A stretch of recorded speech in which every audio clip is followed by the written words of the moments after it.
Всем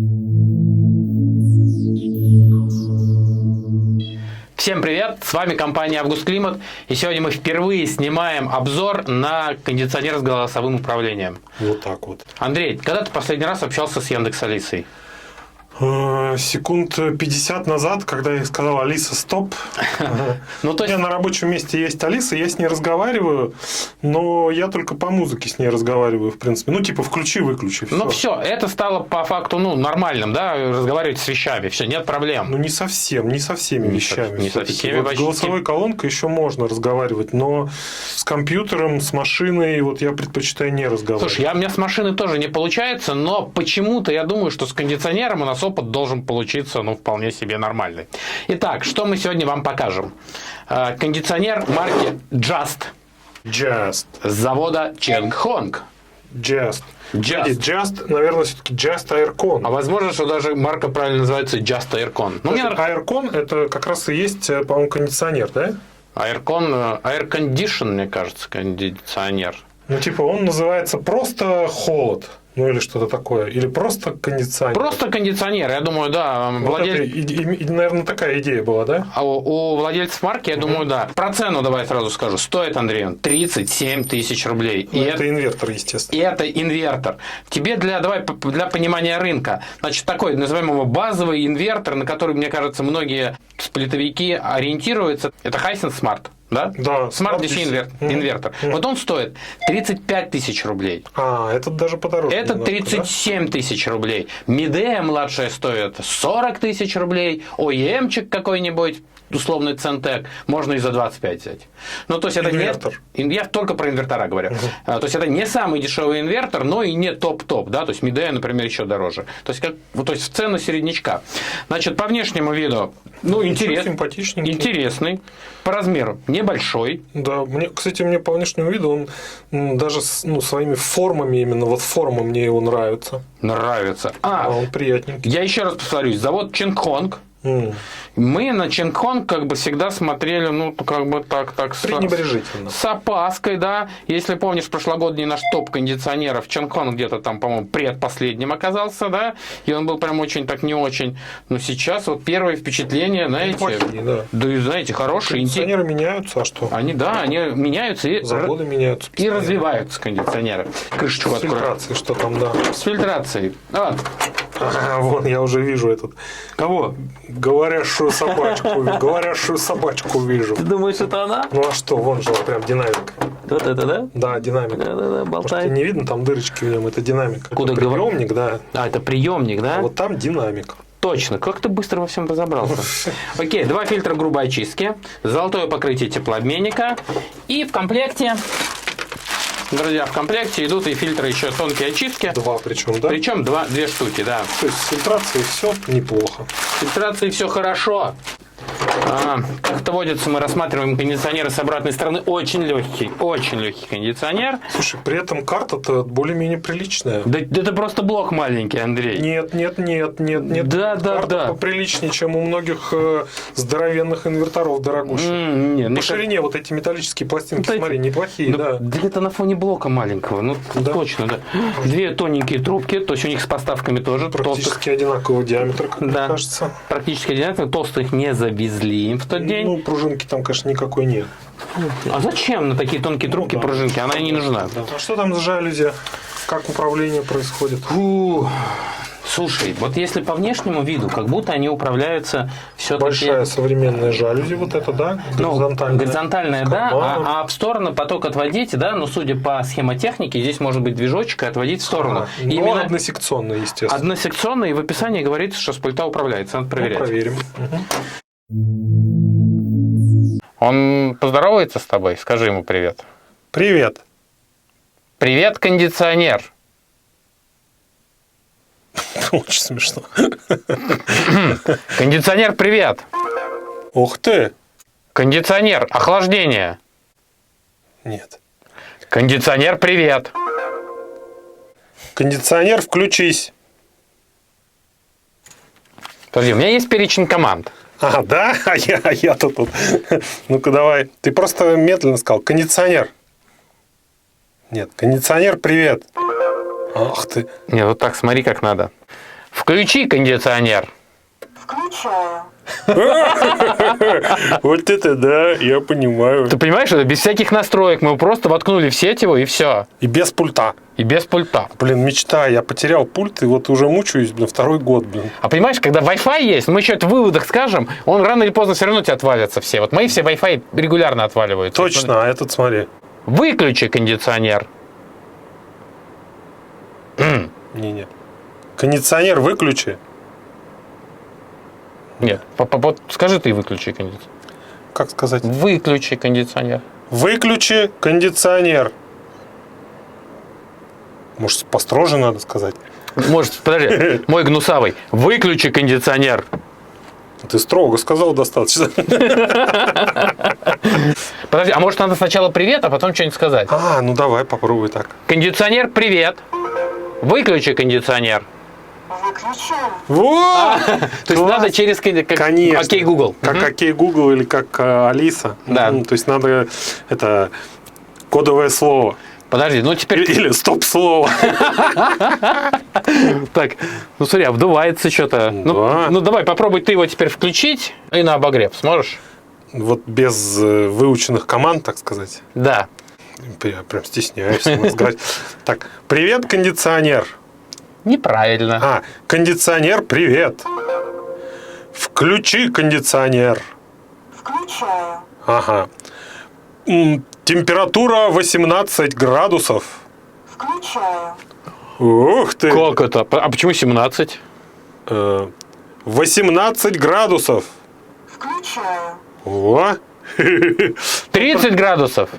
Включаю. То есть смотри, если подряд говоришь, что ему не надо привет кондиционер, да? Да, потом какое-то время проходит, и он... Режим вентилятора.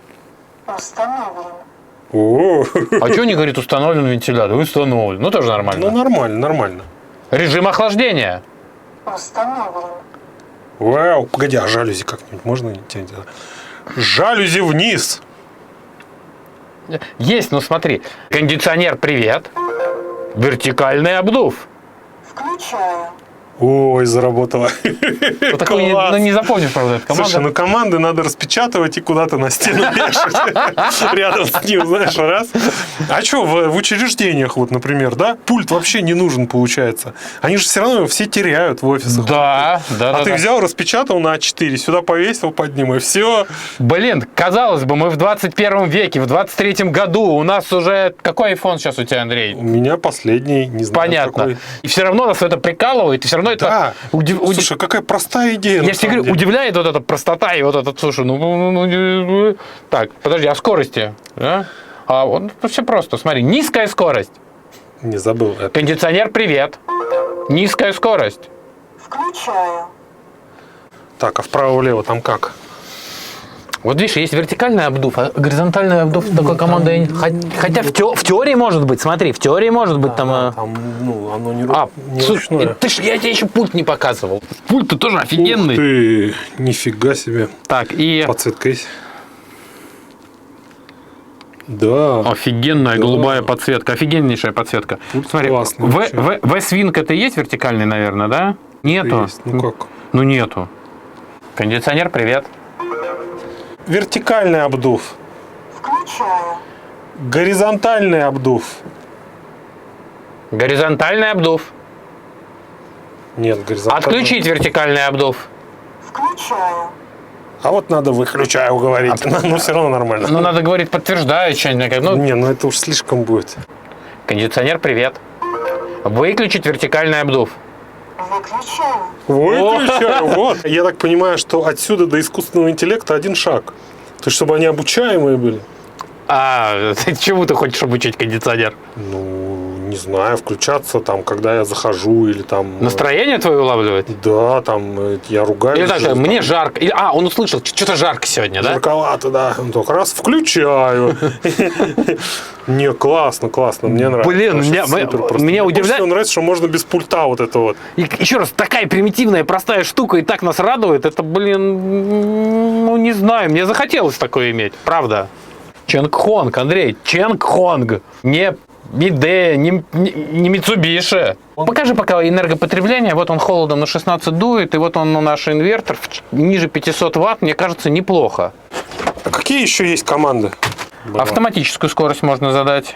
Так. Автоматический режим. Ну, это Ну, то есть режимы, понимаешь, охлаждение, обогрев вентилятора. Да. Ты можешь установить любую температуру, ты Любой можешь режим. его включить-выключить и установить режим. Ну и немножко И управлять там- заслонкой вверх-вниз. и управлять заслонкой, и управлять скоростью вентилятора. Ну, в принципе, все абсолютно.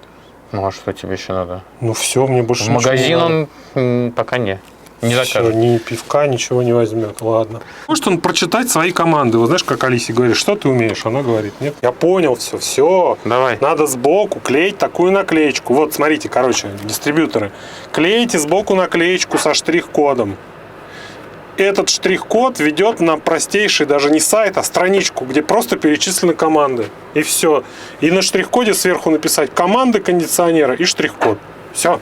Слушай, мы такие даже сами можем сделать такой. А здесь можно вместо Just Aircon написать «Привет, кондиционер». Кстати, да, привет, кондиционер. Значит, понять, у него 5 скоростей вентилятора, как на пульте показано, или 3, как бы голосовым. Так, поехали. Первая скорость целых 3. И 7. Да, действительно, 5 скоростей, просто за счет того, что первая очень большая, а разница между скоростями Да. не очень большая, Вот я сейчас пятую включил, да, и пятая то тоже. как бы не очень заметны эти скорости. Но Да, есть, очень, да. да, ты прав. Смотри, между пятой и первой разница не двукратная даже. Ну, 5. А голосом 3. Ну и 5 как будто избыточно при таком небольшом, Ну да? да, на самом деле, там какая-нибудь третья от четвертой отличается, ну блин. Того и меряем, для того вам и показываем. Так, увожу, значит, я первую скорость, и будем сейчас мерить шум. Тут, я боюсь, он нас не удивит, потому что, ну, блок маленький и поток высокий. Ну, 37. 37 ровно. 37, он, да. 37 ему запишем. Я хочу в его оправдании сказать, что хороший 37. Да, сейчас, подожди, механика есть, ну-ка. Вообще не слышу Нету. механических шумов, вообще. Смотри, То есть, компрессор... грубо говоря, чуть бы ему шире щель, вот настолько, да? Вот настолечко хотя бы, вот настолько. То он бы был все 30. Причем компрессор сейчас работает. Да? Холод И идет. Холод идет, смотри, потребление уже 340 ватт, честный инвертор. Что мне уже холодно, да. Да-да-да, он набрал, то есть и при этом холодом дует. Мне, пока мне все нравится. Слушай, а наружно разговаривает у него, как думаешь? Я наружный бок. Не Ладно. знаю. Пойдем смотреть? Да. Слушайте, долго думал, включился прям быстро. Ну, как будто движочек включился неплавно. Да, как будто движочек у него не DC. Подождем, не буду сразу хвалить его. Но пока мне нравится. Андрей, это Чинхонг. Ну и что Чинхонг? Как бы Чинхонг всегда был как бы не очень. Блин, ну у него был всегда стимул, чтобы стать по очень, и вот он и старался. Заговорил. Да. Компрессор на высоких своих оборотах сейчас шарашит. Да черт возьми. Да что ж это такое? 0,20, блин. 0,20, ребята, это почти на полной мощности. 0,20 на потребление 460 ватт, да. 460 ватт, я так понимаю, ну, прям такой под максимум. Еще раз напомню, что в среднем у он-оффов это 0,3 был. Ну, норм. Че, кажется, все, да? Да. Че, раскручиваем и смотрим. Что там? Кто там говорит? Ищем эту тетю. И если снаружи это обычный блок, Ну да. с фронтальной стороны это обычный блок, ну как бы ничего, да, выдающийся, и даже есть защиты портов, то с обратной стороны немножечко он выделяется вот этой большой защитной частью компрессорного отсека. С этой стороны он не укорочен, ничего. А зачем его здесь было так укорачивать? Может там какой-то компрессор стоит каких-то ну совсем больших размеров? Давай скорее раскрутим и посмотрим. Погнали. Как разбирался, Андрей, тебе этот блок? Да, очень плотно пригнаны детали друг к другу. Да, пришлось применить... Силу. Силу пришлось применить, да. Про теплообменник давай расскажем, что он действительно коротенький. То есть он, смотри, он здесь вот доходит не до конца. То есть сантиметров 5 они сэкономили на загибе. Здесь еще сантиметров почти 10, наверное. Слушай, ну зато он высокий. Высокий, посмотри, медь медная, толстая медь, и 2, 4, 6, 8, 10, 12 витков. Даже не 11. И даже не 11, ну то есть, ну тоненький, ну что-то около чуть больше 11-12 миллиметров. Где-то сэкономили, где-то нет, где-то да, где-то нет. Ну вот такой подход Чинхонга. Значит, двигатель вентилятора без регулировки оборотов, обычный 220 вольт, крутится постоянно. Плата защищена. Крышкой. Нравится тебе, да? Конечно, нравится. И я вот сверху наблюдаю очень много пустого места. Как-то они вот то ли блок слишком большим сделали, то ли очень маленькие, или очень простую схему тут обвязки применили. И маленький компрессор. Компрессор небольшой, как будто банка нездоровая. Ну, сейчас мы посмотрим по индексу. Да, слушай, прям да. Маленький компрессор-то. Зато GMCC, КС... Давай-ка. Ну да. GMCC КСК 66D15 UEX3. То есть, смотрите, небольшой теплообменник, ну или условно средний, небольшой, маленький компрессор. То есть, энергоэффективности высокой ждать от этого кондиционера вам не придется. Ну что, на провода мы в последнее время обращаем внимание, да? Ну, достаточно аккуратно. Вполне прилично. Обычно. Видели и хуже. Хайсенс, привет, да? Или кого? Хайсенс. Здесь все, стяжечка поставлена, все. И, ну, слушай, так как чинхонги нам попадаются редко, я хочу посмотреть все-таки, ну так, визуально на качество исполнения платы управления инвертором. Ну, плата как плата, дорожки тоненькие. Не знаю, у меня на этих, ну погоди, такие же были, мне кажется, платы. Вот если разобрать, помнишь, вот эту Nintendo, ну погоди, вот она вот такая же была. Ну как-то. Такая же зеленая? 100% она была зеленым и такая же зеленоградская, не знаю.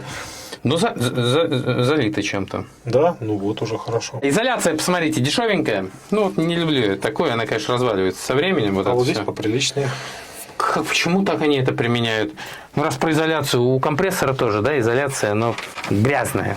Что этому уделять внимание, да, на самом-то деле?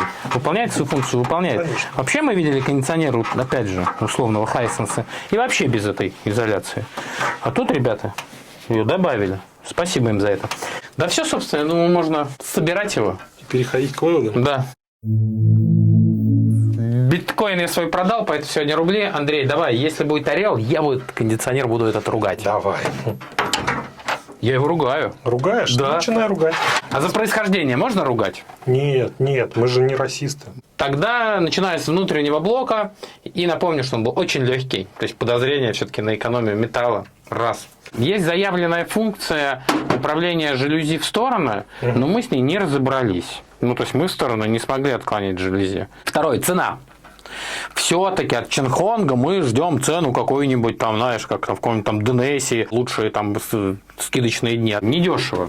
Наружный полегче поругать. То есть мы увидели все-таки небольшой теплообменник, маленький компрессор, уже небольшой, а прям маленький компрессор. По энергоэффективности так себе, да, и по мощности. Ну, то есть он будет работать, прям, чтобы вам на эти 2,5 киловатта дать, он прям весь напряжется. Не на все деньги наружный блок, вот что я хочу сказать. Не на 37 тысяч все-таки. Давай теперь я похвалю. Значит, начну хвалить с внутреннего блока. Я знаю, российские потребители, в общем-то, любят и уважают кондиционеры небольших размеров. И вот тут как раз найдено, как мне кажется, вот этот баланс найден между небольшим размером и приемлемым уровнем шума. Это раз. Значит, дальше, за что хвалю внутренний блок, за систему фильтрации. То есть она полная. Есть фильтры грубой очистки, есть фильтры тонкой очистки. Все в комплекте. И что мне очень в нем понравилось, так это голосовое управление. Все-таки тебе понравилось? Мне очень понравилось голосовое управление. Мне кажется, это должно быть в каждом кондиционере, потому что я потерял пульт. Ага. Причем у меня дома 2 кондиционера Mitsubishi и 1 Daikin. И я потерял от обоих Mitsubishi пульты. И я уже 2-й год ленюсь купить себе пульт. И я все время лажу к нему, нажимаю там на кнопки на самом блоке, что как бы неудобно. Здесь, если бы было голосовое управление у меня, я бы не парился вообще. Ни в прямом, ни в переносном смысле. Ну, вот ты сейчас сказал, а я ведь не совсем потерял пульт, я его регулярно теряю. Ну, куда-то засуну, дети засунут. И я тоже с кнопки вот через раз включаю кондиционер. Потом огромное просто у него получается поле для применения в различных офисах. Ой, то есть ой, там, ой. где люди борются за пульт, во-первых. Да, это то есть это очень удобно. все этот мем, помните? У кого пульт, тот и прав, да? Ты представляешь, ты на самом деле это только в дружные офисы. Ну ладно, хорошо. В дружные коллективы. Но в гостинице вообще прекрасно. То есть ты представь себе в гостинице просто повесить рядом с кондиционером вместо того, чтобы этот пульт, который постоянно будут все Батарейки терять, надо. батарейки, еще что-то, просто повесите инструкцию, то есть голосовые команды, и все. Еще раз хочу подчеркнуть, что его не надо настраивать. Ни на какие программы, ни телефон. Просто включили, и он уже работает. Да хватит. Голос. По внутреннему блоку все сказал.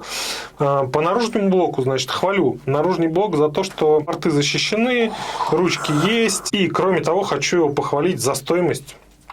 Потому что при таком уникальном предложении, где нужно голосовое управление, аналогов нет.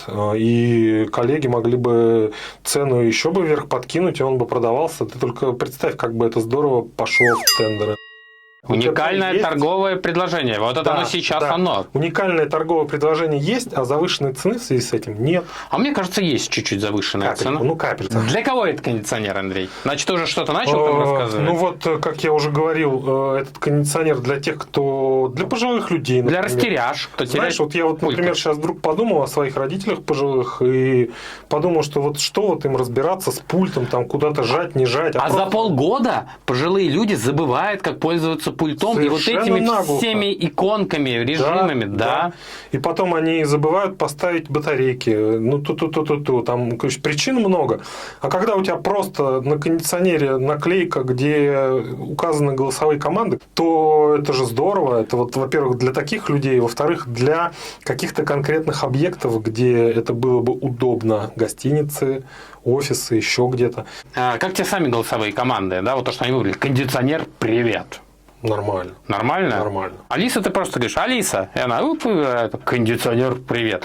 Ладно, хорошо. Потом, как вот отнесутся к этому наши южные регионы? У них же это не кондиционер, у них же это сплит-система. Представляешь, как им надо будет... Это все-таки кондиционер? Или для них отдельную сплит-система, привет? Южане, придется все-таки вам признать, что вот это тоже кондиционер. И такая простая, реально простая Казалось технология. бы, простая. Что вот эта пимпочка стоит? $5. Не знаю, рванут ли за ними остальные. Я думаю, кто-то посмотрит очень скептически. Так, знаешь, что это они притащили фигня. А мне кажется, клевая штука. И я бы тоже вот ты сейчас сказал про родителей, и мне прямо это тоже запало в голову, что вот надо будет им кондиционер очередной. Возможно, я пойду за этим. С вами была компания Август Климат. Напоминаю, что у нас есть рабочий, очень интересный телеграм-канал, где вы можете задать свои вопросы. Также их вы можете в комментариях, конечно, к этому видео. Но в нашем телеграм-канале прекрасная комьюнити. Мы обсуждаем новости, события и вообще интересные моменты нашего рынка. Спасибо, что нас смотрите. Всем мира и пока.